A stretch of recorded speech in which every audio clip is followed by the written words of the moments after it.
Começa a mensagem com uma pergunta. Você é ególatra? Carlos Alberto, que palavrão é esse?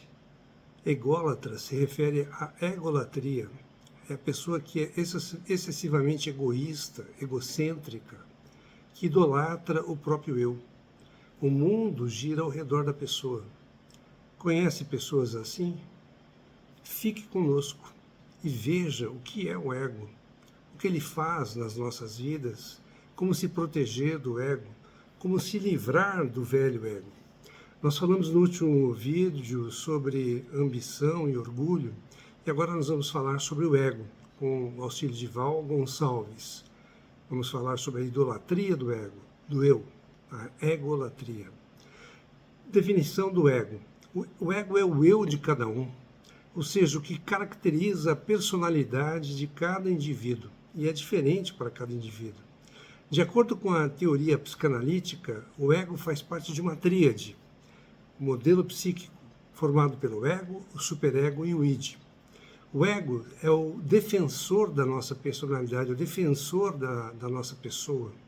Ele trabalha de uma maneira consciente e é responsável para impedir que o conteúdo inconsciente se torne consciente e aciona para isso mecanismos de defesa.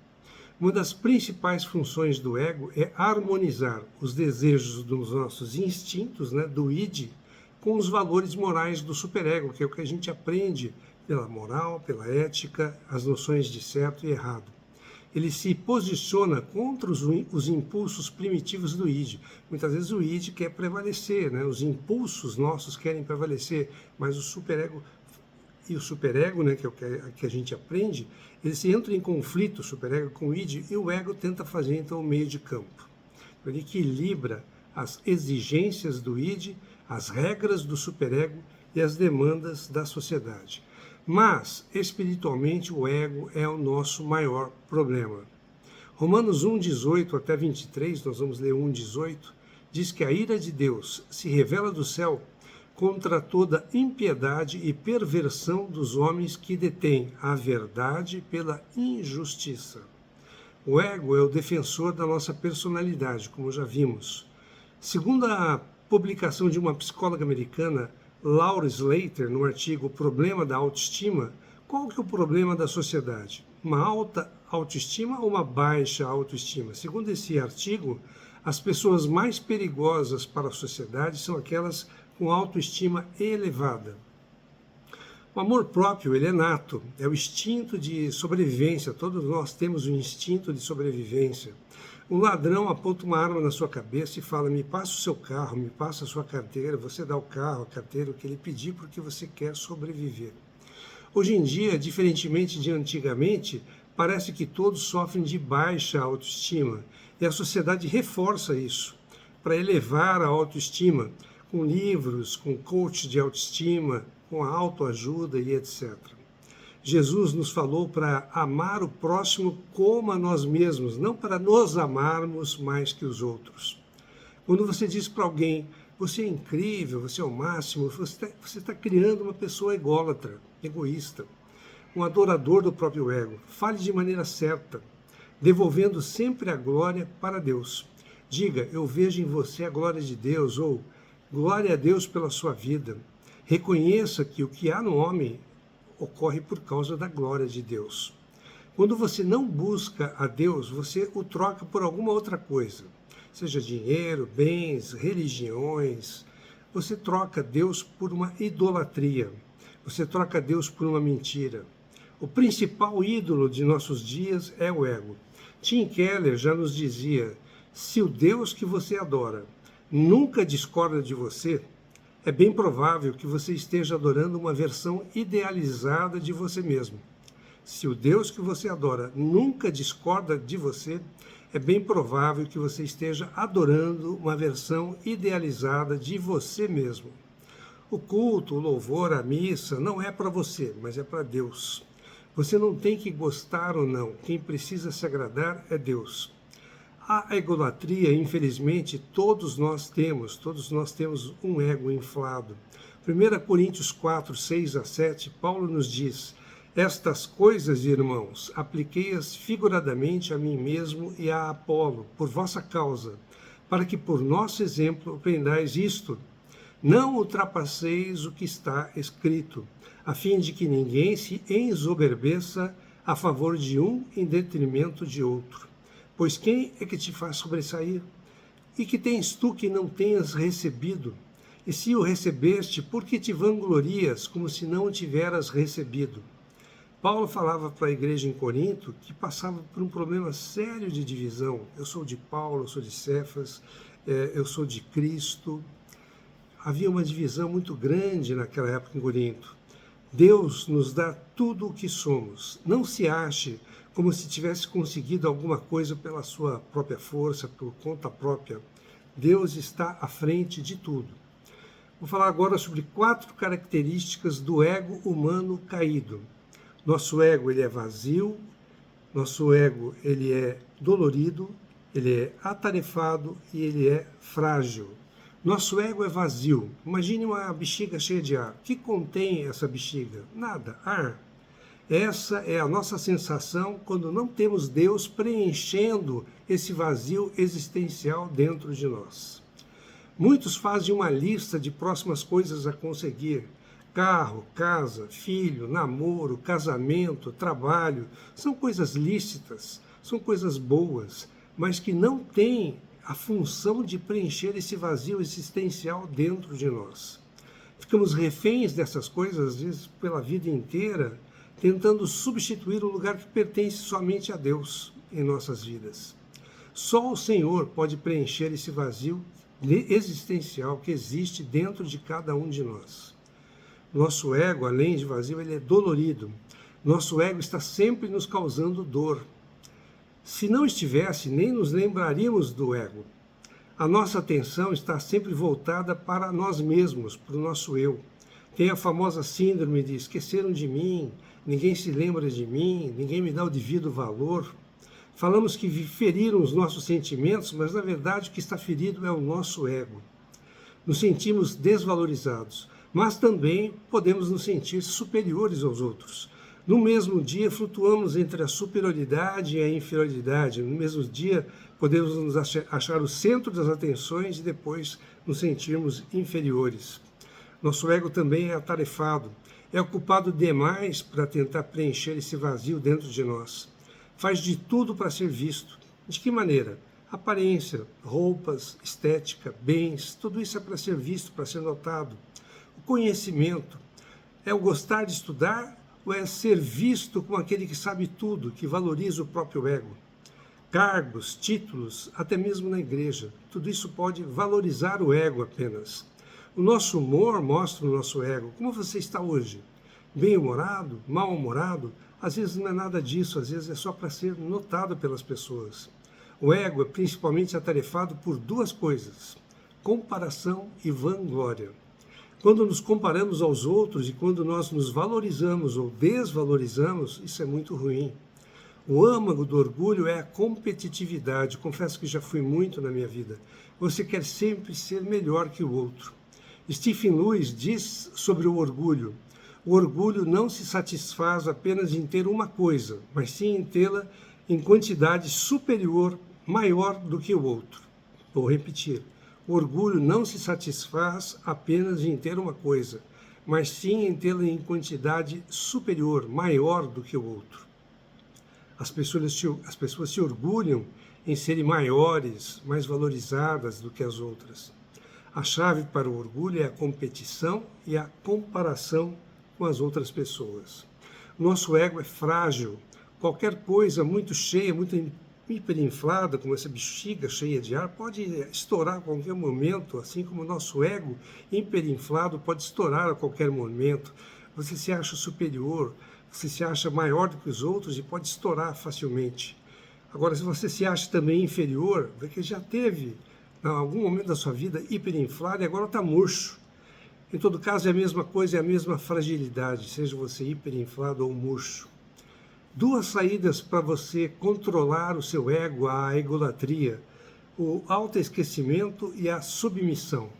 O autoesquecimento, 1 Coríntios 4, 3, 4. Paulo nos diz: todavia, A mim, muito pouco se me dá de ser julgado por vós ou por tribunal humano. Nem eu tampouco julgo a mim mesmo, porque de nada me argui a consciência. Contudo, nem por isso me dou por justificado, pois quem me julga é o Senhor. Paulo pensava de uma maneira completamente diferente de nós, né? Podemos dividir as pessoas em dois grandes grupos. Aquelas que se preocupam extremamente com as opiniões dos outros. Se você recebe uma crítica, é o fim, né? Ou os escravos da própria opinião, aquelas que não estão nem aí para a opinião dos outros. Sou mais eu. Onde você se encaixa? Minha resposta talvez eu já saiba, mas e você? Você se encaixa na inferioridade ou na superioridade? Para Paulo, nesse texto de 1 Coríntios 4, 3, 4 que lemos, tanto fazia ele ser julgado pelos outros, como ele também não se justificava. Quem julga é o Senhor. Não estamos acostumados com esse tipo de comportamento que Paulo demonstrou. Não importa a sua ou a minha opinião, quem define é o Senhor. Quem define os nossos pecados ou as boas obras é o Senhor. A cruz é o melhor remédio para produzir o autoesquecimento e a submissão. É a solução para a idolatria que está no nosso coração. Essas pessoas, como Paulo, são centradas em Deus. Paulo está falando aqui sobre humildade. Pense de si mesmo na medida exata, nem além e nem aquém. A submissão, Efésios 5, 21, diz: sujeitando-vos uns aos outros no temor de Cristo. Paulo fala em Efésios da submissão antes de tratar do casamento, que a mulher tem que ser submissa ao homem, o homem a Cristo, né? Isso em Cristo. A submissão é uma tarefa básica de todo cristão. Submissão é ser liberto da necessidade das coisas serem do seu jeito, no seu tempo, da sua maneira. Submissão é ser liberto da necessidade das coisas serem do seu jeito, no seu tempo, da sua maneira. É fácil, talvez, quando você é inferior ao outro. Por exemplo, um policial, seu pai, sua mãe, você se acha inferior e você acaba sendo submisso. Agora, como ser submisso quando é o contrário? Quando é do maior para o menor. Por exemplo, um idoso sendo submisso a um jovem. O cristão é capaz de ser submisso em todas as situações, não se engane, porque ele não vê apenas a pessoa, mas sim o Cristo que está na pessoa. Se você andar em autoesquecimento e submissão, você vai ser liberto da idolatria do ego. 7 passos para a superação do ego e das suas armadilhas. Primeiro, pare de se sentir ofendido. Recebemos a ofensa apenas quando estamos enfraquecidos. Uma coisa séria. Abandone o querer vencer sempre. Isso nos divide. Abandone o querer estar certo sempre. Isso gera conflitos. Ou você quer estar certo sempre, ou você quer ser feliz. Abandone o querer ser superior aos outros. Não julgue, não se compare. Deixe de querer ter mais. O ego nunca está satisfeito. Deixe o apego às coisas. É dando que se recebe. Abandone a ideia de você ser baseado em seus feitos. Nada vem por sua própria força. Tudo vem de Deus. E ainda, deixe a sua reputação de lado. Sua reputação reside na mente das outras pessoas. Não se preocupe tanto com a opinião dos outros. Seja grato a Deus sempre. Que Deus nos dê a graça para entender e enxergar o que está dentro de nós e para permitirmos ser trabalhados pelo Espírito Santo e pela Palavra. Derrame o seu coração diante de Deus. Precisamos de um sentido em nossas vidas e esse sentido quem nos dá é o Senhor. Ninguém consegue se converter verdadeiramente sem antes ter uma profunda decepção consigo mesmo. Se a gente se acha perfeito, para que a conversão? Para que irmos atrás do Senhor? C.S. Lewis nos dizia: Deus nos permite experimentar os pontos baixos da vida a fim de nos ensinar lições que não aprenderíamos de outra maneira, mas sim nos vales. Jesus Cristo nunca vai nos decepcionar. Em João 16:33, Jesus nos diz: tenhai paz em mim. No mundo passais por aflições, mas tende bom ânimo. Eu venci o mundo. Jesus não se deixou dominar pelo ego, só fez a vontade do Pai. Diga não ao ego, diga não ao velho homem. Leve-o à cruz todos os dias para viver em ressurreição. Romanos 6,6 nos diz, sabendo isto, que foi crucificado com ele, com Cristo, o nosso velho homem, para que o corpo do pecado seja destruído e não sirvamos o pecado como escravos. Se você não quer ser escravo do pecado, todos os dias você precisa levar o seu velho homem à cruz, juntamente com Cristo crucificado, para que em ressurreição, com Cristo ressurreto, possamos ter uma nova vida. Romanos 6,11 diz, assim também vós, considerai-vos mortos para o pecado, mas vivos para Deus em Cristo Jesus. Encha o seu ego de Jesus, do Espírito Santo. Precisamos ser fortes no Senhor. Espero que tenham gostado. Se você gostou, dê o seu like. Se você ainda não está inscrito aqui, está escrito inscreva-se no canal. Se você se inscreve e dá o seu like, permite que essa mensagem seja distribuída para mais pessoas, tenha uma abrangência maior. Lembrando que a Igreja Cristã em Londrina estuda os Evangelhos em Harmonia e tem um canal no Facebook e no YouTube. Que nós possamos ser aqueles que deixam ser trabalhados pelo Espírito Santo, que a gente não pense apenas em nós mesmos, no nosso ego, que a gente não queira ser maior que os outros, que a gente possa dar espaço para que o Senhor trabalhe em cada um de nós, para que possamos ser melhores pessoas, pessoas que o Senhor possa confiar, que possa realmente dar as boas obras que Ele já escolheu para cada um de nós. Amém.